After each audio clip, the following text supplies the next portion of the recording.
Bonjour à tous et bienvenue sur la chaîne La Santé Simplement.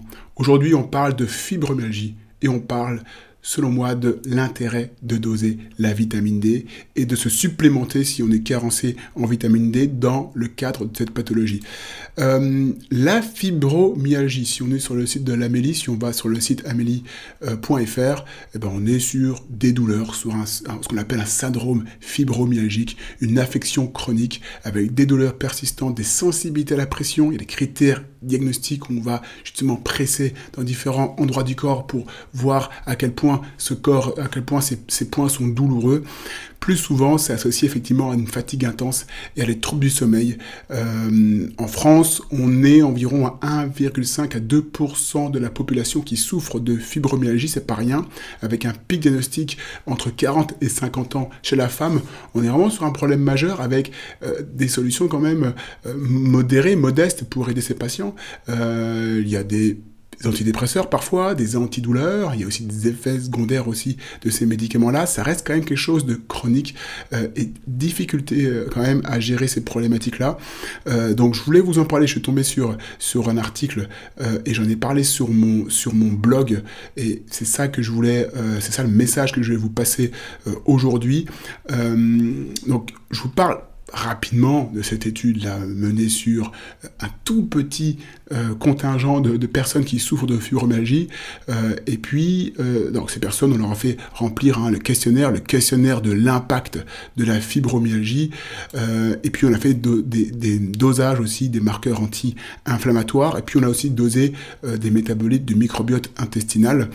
Alors, il faut savoir que dans ce petit groupe de personnes, la plupart des personnes avaient un niveau suffisant en vitamine D, notamment grâce à une supplémentation en vitamine D chez de nombreuses participantes.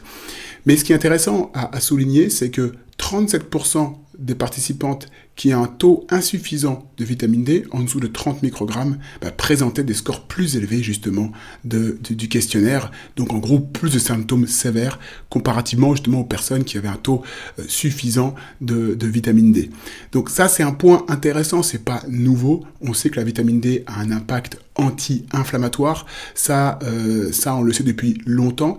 Considérez vraiment la vitamine D comme une hormone. Je vous montre ce petit graphique-là qui est intéressant parce que quand on parle de vitamine D, généralement, on parle du métabolisme osseux et on se dit, tiens, c'est pour les os. Oui, mais pas que. C'est aussi pour le système immunitaire. Et vous voyez là, sur la souris, là où je passe la souris, on est vraiment sur un impact. Donc les trois flèches là assez grasses, ça veut dire que l'impact est vraiment réel et important. Donc calcium, donc le calcium et le métabolisme osseux, premier grand impact de la vitamine D.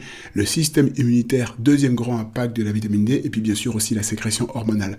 Donc si on est sur le second impact, on est sur le système immunitaire. Et on sait que la fibromyalgie, on est sur problématique aussi auto-immunitaire.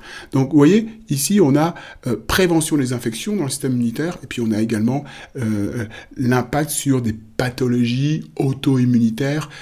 Donc voilà pourquoi la vitamine D justement est intéressante si vous souffrez de fibromyalgie et en l'occurrence, vous voyez avec un taux suffisant de vitamine D, ça va permettre d'améliorer la douleur, en tout cas sur cette petite étude. Certes, elle est petite, mais en même temps, elle n'est pas surprenante dans le mode d'action de la vitamine D. Elle n'est pas étonnante, elle n'est pas surprenante. Donc voilà le message aujourd'hui. Pensez à votre statut de vitamine D, dosez votre vitamine D, voyez si vous êtes carencé et ne le soyez pas. Ne soyez pas carencé si vous souffrez de fibromyalgie. Cela devrait avoir effectivement un impact favorable sur vos douleurs. Voilà, si cette vidéo vous a plu, vous pouvez mettre un pouce, vous pouvez bien sûr vous abonner, vous pouvez écrire des commentaires et partager votre expérience si vous souffrez de cette pathologie et si vous avez peut-être aussi déjà testé la vitamine D en ce sens. Voilà, je vous souhaite une bonne continuation et je vous dis à bientôt pour d'autres contenus sur la chaîne La Santé Simplement. Au revoir.